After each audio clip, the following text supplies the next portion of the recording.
बदतमीज बहू। सभ्यता से भरपूर शास्त्री परिवार की इकलौती बेटी मोहिनी को बचपन में ही पढ़ाई के लिए विदेश भेज देते हैं, जहां से वो सालों बाद ग्रेजुएशन पूरी करके इंडिया वापस आती है, जो अब संस्कार, सभ्यता, संस्कृति जैसी चीजों से कोसों दूर होती है। एक सुबह मोहिनी शॉर्ट ड्रेस पहने, कानों में हेडफोन लगाए जोर जोर से इंग्लिश गाने गाती हुई घर में घूम रही होती है। सुबह सुबह भगवान का नाम लेते हैं, राक्षसों की तरह चिल्लाते नहीं। पॉप्स, आपको अच्छे गाने की बिल्कुल समझ नहीं है, so take a chill pill. अरे मोहिनी, पापा से ऐसे बात करते हैं क्या?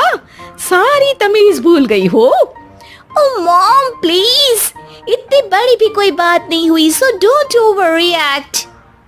ऐसे ही दिन बीतते हैं जिसमें मोहिनी के तौर तरीके, रहने और बात करने का ढंग उसकी मम्मी पापा को परेशान करने लगता है। भला कोई मानेगा कि ये मेरी बेटी है?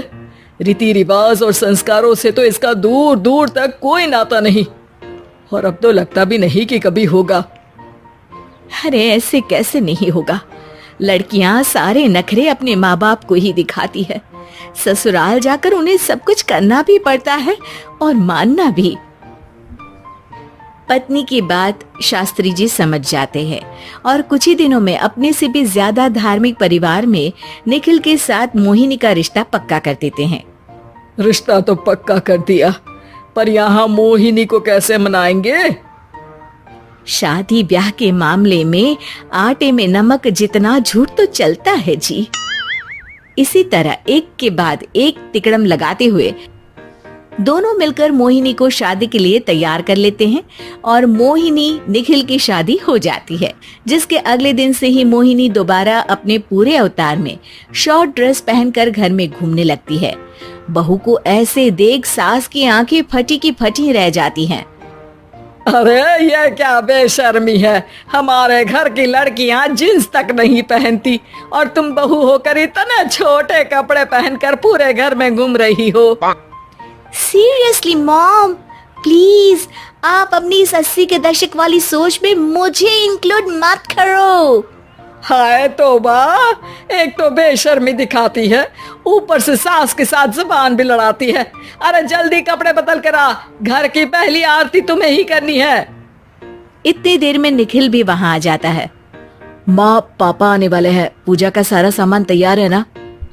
ये पूजा हमेशा मेरे बॉयफ्रेंड्स के पीछे पड़ी रहती थी और अब हस्बैंड के पीछे भी आ गई।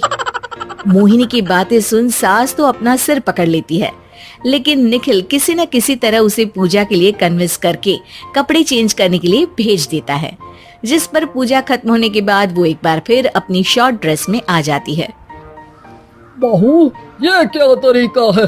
संस्कार नाम की कोई चीज है या नहीं? नहीं ससुर जी, संस्कार मेरा दूसरा बॉयफ्रेंड था, अब तो मेरा उससे कोई कांटेक्ट नहीं है। मोहिनी का जवाब सुन के ससुर तो भगवान नाम जपते वहाँ से चले जाते हैं, लेकिन सास बहू के बीच कहासुनी फिर शुरू हो जाती है, जिसे इग्नोर करते हुए मोहिनी घर से बाहर चली जाती है और देर रात घर वापस आती है। मोहिनी, मैं जानता हूँ कि तुम विदेश में रही हो और तुम्हें वहीं की आदत है, पर यहाँ चीजें कुछ अलग है। अगर तुम उस हिसाब से कुछ एडजस्ट कर लो तो सबके लिए सही हो जाएगा। I am not in a lecture mood. Good night. अगली सुबह मोहिनी देर से उठकर एक बार फिर उसी तरह सबके सामने आती है, जिस पर उसके सास कुछ बोले उससे पहले ही मोहिनी की दोस्त मोनिका और रेचल वहाँ आ जाती हैं। Oh hi darling, how are you? OMG, we missed you so much. I missed you too darling. Ram Ram, इन्होंने तो तुमसे भी छोटे कपड़े पहने हैं। अरे तुम लोगों के अंदर कोई शर्म लिहाज बाकी भी है या सब बेच खाई?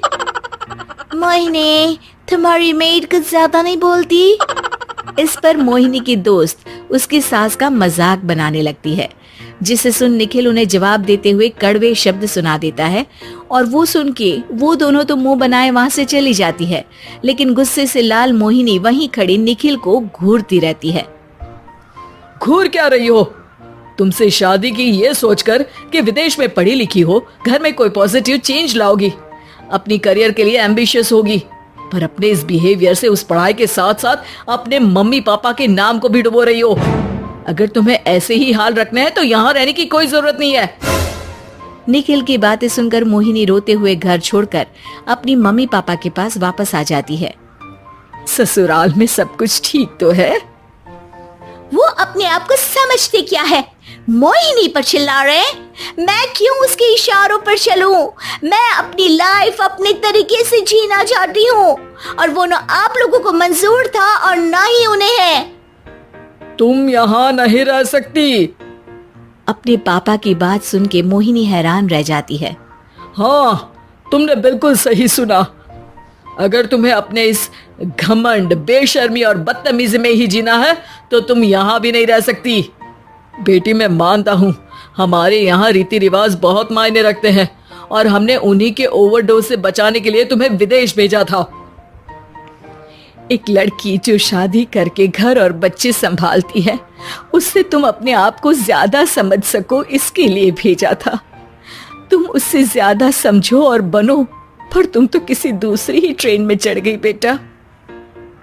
उसके मम्मी पापा बहुत देर तक मोहिनी को सारी बातें समझाते हैं, जिन्हें सुनकर मोहिनी को अपनी गलती का एहसास होता है।